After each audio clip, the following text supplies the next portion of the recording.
ദൈവനാമത്തിന് മഹത്വം ഉണ്ടായിരിക്കട്ടെ. കൊല്ലം സെൻറ്റർ മാർത്തോമ യുവജന സഖ്യത്തിൻ്റെ ആഭിമുഖ്യത്തിൽ നടത്തപ്പെടുന്ന ക്രിസ്മസ് ടോക്സിൻ്റെ 19ാം ദിവസത്തിലേക്ക് ഏവർക്കും സ്വാഗതം.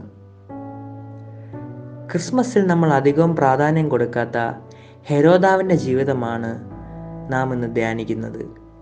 ക്രിസ്മസിൻ്റെ ആഘോഷവും സന്തോഷവും കൊണ്ട് നമ്മൾ ശ്രദ്ധിക്കാതെ പോകുന്ന മറ്റൊരു ലോകവും ക്രിസ്തുവിൻ്റെ ജനനത്തോട് ചേർന്ന് സംഭവിക്കുന്നുണ്ട്. അത് ക്രിസ്തുവിൽ കണ്ടെത്താൻ സാധിക്കാതെ വരുമ്പോൾ ശിശുക്കളെ കൊല്ലുന്ന ഹേരോദാവിൻ്റെ ലോകമാണ്. യേശു ക്രിസ്തു ജനിച്ചു വീണ നാട് ആക്രമണത്തിൻ്റെയും ഭയത്തിൻ്റെയും പലായനത്തിൻ്റെയും താഴ്വരയിലാണ്. ഈ അനുഭവങ്ങളിലൂടെ ചേർന്ന് നിന്നാണ് ക്രിസ്തു ജീവിക്കുന്നത്. അതുകൊണ്ടാണ് ക്രിസ്തുവും മാതാപിതാക്കളും പലായനം ചെയ്യേണ്ട സാഹചര്യം ഉടലെടുക്കുന്നത്. അശാന്തിയും അസ്വസ്ഥതയും നിലനിൽക്കുന്ന ഹേരോദാവിൻ്റെ ലോകം ഒരു യാഥാർത്ഥ്യമാണ്. ഈ ലോകത്തെ മറന്നുകൊണ്ടുള്ള ക്രിസ്മസ് ആഘോഷം അർത്ഥവത്തല്ല.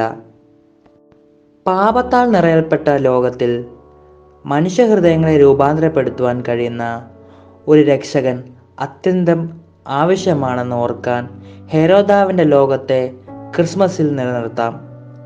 ക്രിസ്മസിൻ്റെ മഹാസന്തോഷം എന്നുള്ളത് ക്രിസ്തുവിൻ്റെ വെളിച്ചം പാപത്തിൻ്റെ അന്ധകാരത്തിലാണ് ജനിച്ചത്. ഈ വചനങ്ങളാൽ ദൈവം നമ്മെ അനുഗ്രഹിക്കുമാറാകട്ടെ.